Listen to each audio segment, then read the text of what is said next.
Hey everybody, Randy here from RTS Mobile.com. I'm bringing you another video about Final Fantasy 15, A New Empire. What we're going to do tonight is give you a short rundown of the troop types, their strengths and their weaknesses, and the type of formation that you would want to send in combat, and why. So if you're not familiar with this game, it does have 4 major troop types. You have your warrior, your mage, your cavalry, and your siege. Okay, so let's select this, and you can see it actually tells you right in the tooltip that your warrior level 2, which I have several of. Looks like I have about 26,000 warrior level 2. They're very strong versus cavalry and siege engines. However, they're weak versus mages and traps. And what that means is, when you attack a castle, castles have traps. So the warrior is weak against the traps, and it's weak against the mage class, which we're going to cover in just a second here. Next, let's jump to the mage level 2, which I have 22,000 of.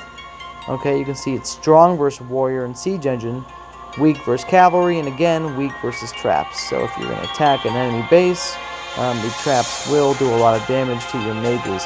However, you will massacre enemy warriors and siege engines. Your mages are really one of the key elements for defense. And I'll tell you why, ladies and gentlemen. Because your mages are strong versus warriors and they're strong versus siege engines. Siege engines are the only unit that is strong against traps, and we'll get to that in just a second.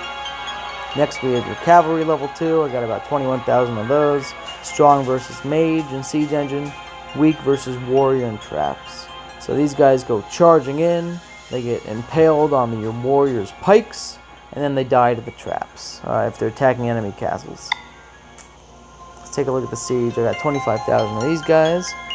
Okay, so these are your typical trebuchets. You can see it just says they're strong versus traps, and they're weak versus warrior, cavalry, and mage. So let me tell you what that means, ladies and gentlemen. That means if you're attacking an enemy player and it's not their castle, you do not want to send siege engines. Siege engines are only strong when attacking an enemy castle. If you're attacking monsters or enemy players in the battlefield, you want to send a small amount of these to keep your layer up. And we'll just walk through the layer real quick here. I'll show you this typical layer. How much power does this guy have? We'll go ahead and just attack this guy, and I'll just show you the formation basically. So my hero is marching right now. I do want to send about 1,000 of these just to keep the layer. They're not going to do a ton of damage, but they are going to get that troop type in there. I have a total marching size of 17,000, so I do want to send. Oops, I keep hitting that. I do want to send a good number of cavalry and warriors. My mages are going to have the most. I send the most mages just because they do so much damage. Actually, sorry, I did say I was going to attack this castle, right? So I'm actually going to drop this down and send 3,000 mages. I apologize, ladies and gentlemen. It is late. It is about 1 a.m. in the morning for me, so I apologize if I did something stupid. We're going to send lots of siege engines.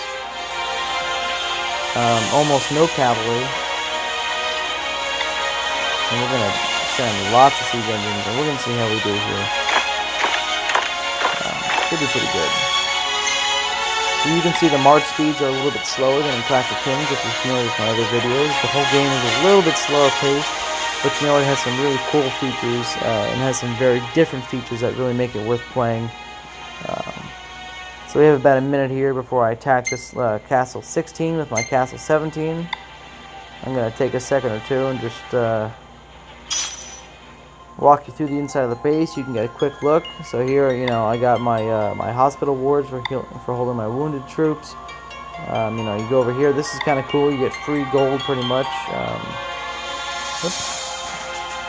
You get free gold. You deposit 100 gold, and after 2 hours, it becomes 300 gold. So it's not a ton of gold, but you know, if you keep up with it, you can get about $10 of free gold a day.